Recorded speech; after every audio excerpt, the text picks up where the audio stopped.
இவன் என்ன பண்ணிட்டான், உடம்ப வச்சு ஊரில் உள்ள பெண்களுக்கு பூரா இன்ஸ்டாகிராம்லேயும் ஃபேஸ்புக்லேயும் லிங்க் கொடுத்து கொடுத்து கொடுத்து கொடுத்து ஏகப்பட்ட பெண்கள் பள்ளிக்கூடத்தில் போகிறதுலேருந்து பெரிய பெரிய திருமணமான ஆண்டிகள் தான் மெயின் டார்கெட். திருமணமான ஆண்டிகளை கவர் பண்ணி அப்படியே பழகுள்ள வீடியோ எடுத்துருது.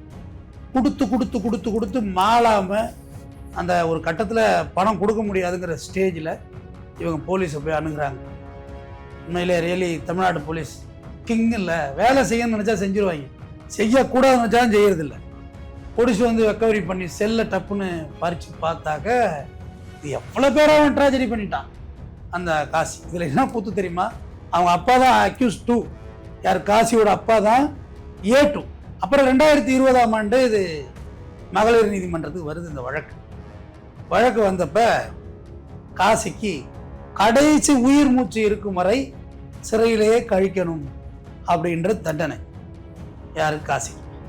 அதுலேயும் எனக்கு தெரிஞ்ச வரையும் என்னுடைய சட்ட அறிவு கேட்டின வரையும் சுப்ரீம் கோர்ட்டு இதை அலோவ் பண்ண மாட்டாங்க.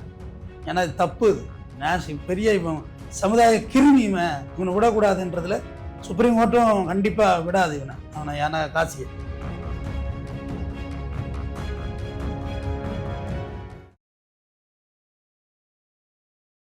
தமிழ்நாட்டுல எல்லாமே சேஞ்ச் ஆயிடுச்சு. உங்க நகையையும் சேஞ்ச் பண்ணுங்க. உங்க பழைய நகைக்கு கிராமுக்கு 150 ரூபாய் கூடுதலா வாங்கி புது நகை எடுத்துக்கோங்க. அதே கம்மி சேதாரம் தான் உங்க லலிதால மட்டும்தான். ஆச்சி மசாலா, எந்த சமையலும் ருசி தேடும் ரகசியம் 20 ரூபாய். அனைவருக்கும் வணக்கம். இன்னைக்கு வந்து கன்னியாகுமரி காசி, இந்த வழக்கையெல்லாம் மறந்துருப்பீங்க. கன்னியாகுமரியை பிறந்த காசி அப்படிமா வெள்ளையும் சொல்லியுமா மாப்பிள்ளை மாரி வருவார் கோர்ட்டுக்கு. பயங்கரமா ஒயிட் அண்ட் ஒயிட்ல அப்படியே எப்படி சொல்றது, என்னமா சாதனை செஞ்ச மாதிரி வருவார். ஊழல் வழக்கில் கைதாகிற அரசியல்வாதி கூட அவ்வளோ ஒயிட் அண்ட் ஒயிட்ல போக மாட்டான். அவ்வளோ அழகாக ஒயிட் அண்ட் ஒயிட் போறாங்க. அந்த காசி என்ன செஞ்சான், அந்த காசியை பற்றி ஒரு ரீகலெக்ட் பண்ணுவோம். பொள்ளாச்சி பாலியல் சம்பவம் மாதிரி அவன் ஒரு ஆள். பொள்ளாச்சி பாலியல் சம்பவம் 4-5 பேர் சேர்ந்துக்கிட்டானுவான். இப்போ அவங்களே அடிச்சுக்கிட்டு நிற்கிறானு ஜெயிலில். 2 டீமாக இருக்கானோ, திருநாகரசு ஒரு டீமும் இன்னொரு டீமும், 2 டீமாக இருக்கானுவான். இந்த கன்னியாகுமரி காசி என்ன செய்யறான்னு கேட்டிங்கன்னா, அவனோட ஒரு கட்டுமசான உடம்பு, ஜிம் பாடிலாம் வச்சு, ஜிம் பாடி வச்சிருக்குது நம்ம உடம்பு ஆரோக்கியமாக இருக்கிறதுக்கு, ஃபிட்டாக இருக்கிறதுக்கு அப்படிதான் வைப்பாங்க. நீங்கள் அதை வச்சு எவ்வளோ பேர் வேலை வாய்ப்பெல்லாம் போகிறாங்க. பயங்கரமாக ஜிம்மு போகிற நீங்களுக்கு வந்து முதல்ல ஒரு நன்றியும் சொல்கிறேன். வேலை வாய்ப்பெலாம் நிறைய கிடைக்குது. இப்போ இவன் என்ன பண்ணிட்டான், உடம்ப வச்சு ஊரில் உள்ள பெண்களுக்கு பூரா இன்ஸ்டாகிராம்லேயும் ஃபேஸ்புக்லேயும் லிங்க் கொடுத்து கொடுத்து கொடுத்து கொடுத்து ஏகப்பட்ட பெண்கள் பள்ளிக்கூடத்தில் போகிறதுலேருந்து பெரிய பெரிய திருமணமான ஆண்டிகள் தான் மெயின் டார்கெட். திருமணமான ஆண்டிகளை கவர் பண்ணி அப்படியே பழகுள்ள வீடியோ எடுத்துருது. கிட்டத்தட்ட அவன் கைது பண்ணி அவன் செல்ஃபோனை ரெக்கவரி பண்ணாங்க இல்லையா, 400க்கும் மேற்பட்ட வீடியோக்களும் 4000 இமேஜஸ் இருந்திருக்கு. எல்லாம் பர்சனலாக நியூடாக இருந்த மாதிரி இமேஜஸ் இது மாதிரி இருந்திருக்கு. போலீஸ் வந்து ஆரம்பத்தில் இவனை வந்து சாதாரணமாக தான் ஹேண்டில் பண்ணாங்க. எப்படி வந்தது இந்த விஷயம்னு சொல்லிடுறேன் கேளுங்க. சென்னையில் ஒரு டென்டிஸ்ட், பேர் வேண்டாம், பல் மருத்துவர், தமிழில் பல் சீரமைப்பு மருத்துவர், அவங்கள இந்த மாதிரி பண்ணி பணம் வாங்குறது. இவனோட கேரக்டர் எப்படின்னா வெறும் என்ஜாய் மட்டும் பண்ணிட்டு போல, அவங்கள ட்ராப் பண்ணி பணம் வாங்குறது. பணமாக வாங்கி வாங்கி வாங்கி மிரட்டுறது. இல்லைனா வீடியோ விட்டுருவாங்கிறது, சோசியல் மீடியாவில் விட்டுருவாங்கிறது, இந்த மாதிரி பயமுறுத்தி பணம் வாங்கிட்டே இருந்திருக்காங்க. ஆண் பிளாக்மெயில் பண்ணாலும் தப்பு தான், பெண் பிளாக்மெயில் பண்ணாலும் தப்பு தான், அஃபென்ஸ் தான், ஜெயிலுக்கு தான் போகணும். இப்படியா பணமாக வாங்கி வாங்கி வாங்கி வாங்கி ஒரு வழி ஆக்கிட்டான் எல்லாரையுமே. யாரு? காசி. கடைசியாக அந்த பல் மருத்துவருக்கு கொடுக்கவே முடியலை. இவனுக்கு பணம் கொடுத்து கொடுத்து கொடுத்து கொடுத்து மாளாமல் அந்த ஒரு கட்டத்தில் பணம் கொடுக்க முடியாதுங்கிற ஸ்டேஜில் இவங்க போலீஸை போய் அணுகுறாங்க. உண்மையிலே ரியலி தமிழ்நாடு போலீஸ் கிங் இல்லை. வேலை செய்யணும்னு நினச்சா செஞ்சுருவாங்க, செய்யக்கூடாதுன்னு நினச்சாலும் செய்யறதில்லை. போலீஸ் வந்து ரெக்கவரி பண்ணி செல்லை டப்புன்னு பறித்து பார்த்தாக்க ஏகப்பட்ட பெண்ணுங்க எந்தெந்த ஊரோ ஃபுல்லாக காரில் போகிறது தான் வேலையே. அவனுக்கு என்னன்னா, நல்லா கொழுமாடு மாதிரி தின்னுபிட்டு தென்னை எடுத்து போய் கார் எடுத்துக்கிட்டு கிளம்பிட வேண்டியது. இந்த பொண்ணு இப்போ ஒரு பொண்ணு அங்கே வர சொல்லுது, இங்கே ஒரு போயிட்டே இருக்கிறது தான். ஜிப்சி மாதிரி ஒரு இடத்துல தங்குறது கிடையாது. அந்தந்த ஊரில் ஒரு ஹோட்டல்ஸ் போடுறது, அந்த பொண்ணுங்க வரத்துப்படி செல்ஃபோனை செட் பண்ணி வச்சு கரெக்டாக வீடியோ எடுத்து அப்லோடு பண்ணிடுறது. வச்சுக்கிட்டு பிளாக்மெயில் பண்ணி பண்ணி பண்ணி இது எவ்வளோ பேரை அவன் ட்ராஜடி பண்ணிட்டான் அந்த காசி. இதில் என்ன கூத்து தெரியுமா, அவங்க அப்பா தான் அக்யூஸ் 2, யார்? காசியோட அப்பா தான் A2. பாருங்க எப்படிப்பட்ட பிள்ளைய பெற்றிருக்காரு அவரு. அந்த பிள்ளைக்கு என்ன தெரியுமா செஞ்சாரு, போலீஸ் வீட்டுக்கு போய் லேப்டாப்பை பரிசோதிக்கிறதுக்குள்ள காசி இன்ஃபர்மேஷன் நைஸா கொடுத்து லேப்டாப்பை ஃபார்மேட் பண்ணிட்டார். யார்? அவங்க அப்பா. ஏன்னா அதுல எத்தனாயிரம் வீடியோ இருந்துன்னு தெரியல. ஏன்னா அந்த ரெக்கவரி சாஃப்ட்வேர் போடுறதுல வந்து வீடியோஸ் பெருசாக எடுக்க முடியறதில்ல. இப்போ கொஞ்சம் வந்த பிறகு டெக்னாலஜி போயிருக்கோ என்னவோ, பட் இமேஜஸ் எதாவது எடுக்கலாம், ஒரு 5 ஃபோட்டோ 10 ஃபோட்டோ இப்படி தான் எடுக்கலாம். அப்போ ரெக்கவரி சாஃப்ட்வேர் போட்டாங்க, அதை கொடுத்தப்ப அதை மறுபடியும் ரீகலெக்ட் பண்ணாங்க. அதில் அவங்க அப்பாவும் கைதாக வர்றாரு. அப்புறம் 2020ஆம் ஆண்டு இது மகளிர் நீதிமன்றத்துக்கு வருது இந்த வழக்கு வந்தப்ப காசிக்கு கடைசி உயிர் மூச்சு இருக்கும் வரை சிறையிலேயே கழிக்கணும் அப்படின்ற தண்டனை. யாருக்கு? காசிக்கு. அவன் சும்மா இருப்பானா? அதை எடுத்து மதுரை மெட்ராஸ் உயர் நீதிமன்ற கிளை இருக்கு இல்லையா, மதுரை உயர் நீதிமன்றம் கிளைன்னு கூட இன்னும் சொல்ல வேண்டியல, அதான் ஆல்மோஸ்ட் உயர் நீதிமன்றம் ஆயிட்டு இல்லை, எல்லா கேசஸும் அங்கே பார்க்குறாங்க குறிப்பிட்ட வழக்கில் தவிர. அங்கே வந்து அந்த வழக்கு வந்து அப்பீலுக்கு வருது. அப்பீலுக்கு வந்தோடனே நீதிபதிகள்கிட்ட வந்து அப்போ கூட ஒரு பெரிய பயந்த மாதிரியெல்லாம் இல்லவே இல்லைங்க. அவன் பாடி லாங்குவேஜ் அப்படி இல்லவே இல்லை. அப்போ நீதிபதிகள் என்ன சொல்லிட்டாங்கன்னா, ஓஹோ மாப்பிள்ளைக்கு அம்புட்டு வெறி அப்படின்ற மாதிரி மனசில் நினச்சிட்டு கீழமை நீதிமன்றம் கொடுத்த தீர்ப்பு வாழ்நாள் மூச்சு இருக்கும், அதாவது உயிர் மூச்சு இருக்க வரைன்னா பிணமாக தான் வெளியில் ஒப்படைப்பாங்க. அந்த சிறை தண்டனையில் கேட்டீங்க, மூச்சு இருக்கும் வரை வாழ்நாள் சிறை தண்டனை உள்ளே தான் போகணும், எந்த ப்ரிவிலேஜஸும் இருக்காது. அதில் ஆயுள் தண்டனையில் ப்ரிவிலேஜஸ் இருக்கும், 10 வருஷத்தில் வெளில வர வாய்ப்பு இருக்குது. இவன் வாழ்நாள் சிறை தண்டனை தான், உயிர் மூச்சு இருக்க வரை இவன் செஞ்ச காரியத்திற்கு சிறையிலேயே கழிக்க வேண்டியதுதான் அப்படின்னு அவங்களும் தீர்ப்பு கொடுத்துட்றாங்க. இப்போ அடுத்து சுப்ரீம் கோர்ட்டு மட்டும்தான் அதில் ஒன்லி ஒன் ஆப்ஷன். அதுலேயும் எனக்கு தெரிஞ்ச வரையும் என்னுடைய சட்ட அறிவு கேட்டின வரையும் சுப்ரீம் கோர்ட்டு இதை அலோவ் பண்ண மாட்டாங்க. ஏன்னா இது தப்பு, இது பெரிய இவன் சமுதாய கிருமி, இவனை விடக்கூடாதுன்றதுல சுப்ரீம் கோர்ட்டும் கண்டிப்பாக விடாது அவனை ஏன்னா காசியை. ஏன்னா இவன் வந்து செஞ்ச வேலை வந்து சொசைட்டியில் அப்படி ஒரு இம்பேக்டை ஏற்படுத்தியிருக்கோம், மற்றவன் இது மாதிரிலாம் செய்யக்கூடாதுல்ல, ஏற்படுத்தியிருக்கோம் அப்படின்றத விட்டு அந்த சுப்ரீம் கோர்ட்டும் கண்டிப்பாக அலோவ் பண்ணாதுங்கிறது என்னுடைய ஒரு நம்பிக்கை, என்னுடைய சின்ன சட்ட அறிவுக்கு எட்டுன ஒரு நம்பிக்கை. இந்த பொள்ளாச்சி சம்பவத்தோட இந்த சம்பவமும் ரேஸ் ஆச்சு. ஆக்சுவலாக பொள்ளாச்சி செக்ஸுவல் ஸ்கேண்டல் வந்து நேஷனல் வைஸ் பெரிய லெவலில் எடுத்துகிட்டு போகப்பட்டுச்சு, அதில் மாற்று கருத்துமே கிடையாது. ஏடிஎம்கேவுடைய வீழ்ச்சிக்கு அது ஒரு முக்கியமான காரணம் பொள்ளாச்சி பாலியல் சம்பவம். ஏன்னா நீங்கள் நினைக்கிறீங்க ஒரு சின்ன சின்ன விஷயங்கள்லாம் சேர்ந்து தான் ஒரு ஆட்சியே பெறலுது.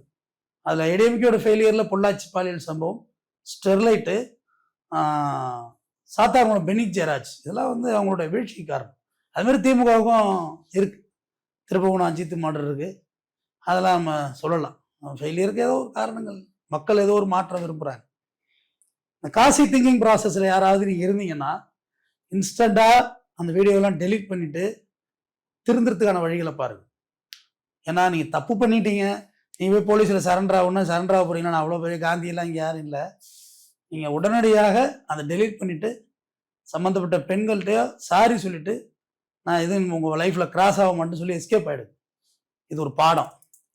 அதே தான் பெண்கள் யாராவது ஆண்களை ட்ராப் பண்ணிகிட்டு இருந்தீங்க, சும்மா வச்சுக்கிட்டு ஆடியோ வச்சுட்டு மிரட்டுறது, வீடியோ வச்சுட்டு மிரட்டுறது, இமேஜஸை வச்சு மிரட்டுறது வேலையை பார்த்துட்டு இருந்தீங்கன்னா உடனடியாக டெலீட் பண்ணிவிட்டு சாரி சொல்லிவிட்டு ஓடி போயிருக்கு. இல்லாட்டியும் இதே தான், காசிக்கு என்ன பனிஷ்மெண்ட்டோ ஆண்களுக்கும் அதுதான், பெண்களுக்கும் அதுதான். ஸோ இந்த video call dropping, audio call ட்ராப்பிங்னா பண்ணாதீங்க. இதெல்லாம் வந்து தேவையில்லாத விஷயம். மொபைலில் எதையும் வீடியோ எடுக்காதீங்க. உங்கள் அந்யோன்யமாக இருக்கிற உங்கள் வீட்டில் உள்ள நபர்களோட வீடியோக்கள் கூட எடுக்காதீங்க. ஏன்னா செல்ஃபோன் இன்னைக்கு இருக்குங்க, தொலைச்சிருவோம். நம்ம தொலைச்சிட்டோம்னா யாராவது எடுத்து அப்லோட் பண்ணிட்டு போயிட்டே இருப்பாங்க. இன்னைக்கு இருக்கிறதுலே பெரிய வைரஸு செல்ஃபோன் தான், என்ன கேட்டால் தான் பெரிய கொரோனா. இதுதான், இது பார்த்தாலும் ஜாவு தான், பார்க்காட்டினாலும் ஜாவு தாங்கிற மாதிரி இருக்குது. அதனால் செல்ஃபோனில் வந்து இந்த ஆபாசமான விஷயங்கள் வைக்கிறது, பல பேரோட ஆடியோ ரெக்கார்டு, எல்லாரும் ரெக்கார்டிங் தாங்க. அதான் அட்வான்ஸ் எல்லாம் சொல்லுதுங்க, ஒரு கால் நவ் பி ரெக்கார்டு அப்படின்னு சொல்லி கொடுக்குது. அது சொல்லாமல் இருக்கிறது ஒரு சாஃப்ட்வேர், சொல்கிறதுக்கு ஒரு சாஃப்ட்வேரு, வாட்ஸ்அப் காலில் ரெக்கார்ட் பண்ணுறது ஒரு சாஃப்ட்வேர், வாட்ஸ்அப் காலை ஸ்பீக்கர் போட்டு சில பேர் சொல்கிறாங்க விஐபி எல்லாம் நான் வாட்ஸ்அப் கால் தான் பேசுவேன் அப்படின்னு. வாட்ஸ்அப் காலை ஸ்பீக்கர் போட்டு இன்னொரு செல்லில் ரெக்கார்ட் பண்ணுறாங்களே, ஸ்பீக்கர் போட்டால் சவுண்டு கேட்கும், இன்னொரு செல்லை வச்சா பக்கத்தில் ரெக்கார்ட் பண்ணும் போது. ஏன் வாட்ஸ்அப் காலை ரெக்கார்ட் பண்ணுறதுக்கு எல்லாமே ஆப்புகள்லாம் வந்து தானே இருக்குது, ஆப் வைக்கிறதுக்கு. நம்ம செல்ஃபோனுங்கிறது மனித கண்டுபிடிப்புகளில் ரொம்ப உச்சபட்ச கண்டுபிடிப்பாக நான் பார்க்குறேன். எல்லாமே இருக்குது அதில், எவ்ரிதிங் ஹேவ் இட். இன்னும் கூகுள், ஏஐ இதெல்லாம் வந்து பயங்கரம் இல்லை, ஜெமினி வேறு லெவலில் எல்லாமே பர்ஃபார்மன்ஸ் பண்ணுது. அதனால் பெண்ணை காதலிக்கிறது கல்யாணம் பண்ணிக்கணும், நீ பிளே பாய் வேலை பார்த்துட்டு அதை வீடியோவை எடுத்து அதை பணமாக்கி காசாக்கி பிறகு பிளாக்மெயில் பண்ணி, இந்த பிளாக்மெயில் எப்படி தெரியுமா ஆகும்? 2 விஷயம் ஆகும். ஒன்று வந்து ஒரு பணமாக கொடுத்தாங்கள காசிய, இந்த பொண்ணு ஏதாவது ரிவெஞ்ச் எடுக்கிறதுனா வர சொல்லி அறுத்து போட்டால் என்ன செய்வ? ஒரே அறுப்பு கழுத்து அறுத்துட்டாங்கன்னு வச்சுங்க, என்ன செய்ய முடியும்? அதே தான் பொண்ணுங்களுக்கும். பொண்ணுங்க நீங்கள் ஆம்பளை பிளாக்மெயில் பண்ணிட்டே இருக்கீங்கன்னா ஒரு எல்லைக்கு மேலே அதுதான் செய்வான். அதில் மாற்றமே கிடையாது. பிளாக்மெயிலுக்கு சொல்யூஷனே 2 சொல்யூஷன் தான். ஒன்று போலீஸுக்கு போயிடுவாங்க, இல்லை உங்களை அறுத்து போட்டுருவாங்க, வேலை முடிஞ்சு போயிடும். அது கன்னியாகுமரி காசிக்கு யாரும் செய்யலை. அறுக்க வேண்டிய முக்கியமான உறுப்பு அறுத்துருக்கலாம், ஒன்றும் தப்பு இல்லை. இல்லை அப்பயாவது உலகத்துக்கு வெட்ட வெளிச்சத்து வரும். நம்ம இந்த இடத்துல நன்றி சொல்ல வேண்டியது சென்னை பல் மருத்துவர் தான். அந்த பல் மருத்துவர் ரியலி தேங்க்ஸ். இல்லைன்னா இவன் வெளியில் வந்திருக்கு, இந்த மாதிரி கிரைமே வெளியில் வந்திருக்காது. நீங்கள் உங்களுக்கு இது மாதிரியான பிரச்சனை இருக்குன்னா நீங்கள் உடனடியாக போலீஸுக்கு போயிருங்க. நீங்களா ஏதாவது கத்தி கித்தி எடுத்து ஏதாவது சம்பவமும் பண்ணி விட்றாதீங்க. நேராக போலீஸுக்கு போய் விஷயத்த சொல்லிடுங்க, இதான் நடந்துச்சு. சில விஷயங்களை ஒத்துக்க வேண்டியதுதான். இப்போ ஒரு ஆணை ஒரு பொண்ணு பிளாக்மெயில் பண்ணிகிட்டே இருக்குன்னா போய் ஒத்துக்க வேண்டியதான். வேற என்ன பண்ணுறது? ஐயா பழகினதுலாம் அவசரம் தான், உண்மைதான். இந்த மாதிரி ஆயிட்டு. இல்லை கல்யாணம் ஆனீங்களா, பொண்டாட்டிக்கு தெரியக்கூடாதுன்னு இப்போ கொடுத்துக்கிட்டே இருந்தீங்கன்னா எவ்வளோ கொடுத்துட்டே இருப்பீங்க? நேராக பொண்டாட்டிட்டு விழுந்துருங்க, ஒரே கும்பிடு காலில் விழுந்துருங்க. அம்மா தெரியாம தப்பு பண்ணிட்டேன், இந்த மாதிரி பணமாக கேட்குறா அப்படின்னு காலில் விழுந்துருங்க. காலில் விழுந்துட்டா ப்ராப்ளம் சால்வ் ஆகிடும். அவங்க ஒரு நாள் அழுவாங்க. அப்புறம் வேற என்ன பண்ணுறது? ஏற்றுக்கிடுவாங்க. வாங்க ஸ்டேஷனுக்கு போகணும், பொண்டாட்டியோட கொண்ட கம்ப்ளைண்ட் கொடுத்தீங்கன்னு வச்சுக்கோங்க, உங்களோ போங்க தூக்கி அந்த பொண்ணை உள்ளே வச்சுட்டு போயிட்டு இருப்பாங்க. அதே தான் பொண்ணுமே, தப்பு பண்ணிட்டீங்க, அப்பா அம்மா காலில் விழுந்துருங்க. தப்பு பண்ண உள்ள பயப்படல அப்பா அம்மாவுக்கு, குத்தத்தை ஒத்துக்குள்ள என்ன பயம்? அப்பா இது மாதிரி நடந்து போச்சுப்பா, ஒரே தொல்லையா இருக்கு, வீடியோ பண்ணி வச்சுட்டு மிரட்டுறான்னா போலீஸுக்கு போயிட்டீங்கன்னா வீடியோ வெளியே வராது. தம்பி ஸ்டேஷனுக்கு வந்துரு, மரியாதையாக வந்துரு. கம்ப்ளைண்ட் வந்துட்டு வீடியோ வெளியாச்சுன்னா கையெல்லாம் ஒட்டச்சு எடுத்துட்டு வந்துடுவாங்க. ஸ்டேஷனுக்கு போயிடுவான், அங்கே 2 உள் குத்தா ஊமை குத்தா குத்தி விட்டு ரிமாண்ட் பண்ணிவிடுவாங்க. அப்படி இல்லை சார் நடவடிக்கை வேணாம் சார் அப்படின்னா அது மாதிரிலாம் சொல்லாதீங்க, நான் சொல்லியும் கொடுக்கக்கூடாது. சில பேர் என்ன செய்வாங்க, எழுதி வாங்கிட்டு எல்லா வீடியோவும் ஒப்பிடுறா அப்படின்னு சொல்லிட்டு அனுப்பிச்சி விடுவாங்க. அது கேஸோட விகரசை பொறுத்தது, அது தன்மையை பொறுத்தது. பெரும்பாலும் ரிமாண்ட் பண்ணுவாங்க. ஏன்னா இது ஏன் ரிஸ்க்கு, நாளைக்கு ஏதாவது சூசைடு ஆகிடுது. முக்கியம் சூசைடு. உங்களை யார் பிளாக்மெயில் பண்ண, ஆண் பெண்ணை பண்ணாலும் பெண் ஆணை பண்ணாலும் தற்கொலை பண்ணிக்காதீங்க. தப்பு பண்ணிட்டீங்க, ரைட்டு முடிஞ்சுது. அது மாதிரி நெசத்தை சொல்லி நம்ம வாழ மொழியை தற்கொலை பண்ணிக்கூடாது. அது மாதிரி நெசத்தை கேட்குற நீங்கள் இருக்கீங்களே, அப்பா அம்மா இருந்தால் சரி, புருஷனாக இருந்தால் சரி, இல்லை பொண்டாட்டியாக இருந்தால் சரி, மன்னிச்சு ஏற்றுக்கங்க. தவறு செய்கிறது மனித இயல்பு தான். தவறு செஞ்சுட்டான், இன்னொரு பொண்ணை நாடி போயிடக்கூடாது, இன்னொரு ஆம்பளையை நாடி போயிருக்க கூடாது தான், நான் இல்லைன்னு சொல்லலை. அது நம்மளுடைய நுட்பமான ரொம்ப சென்சிட்டிவான விஷயம் இது.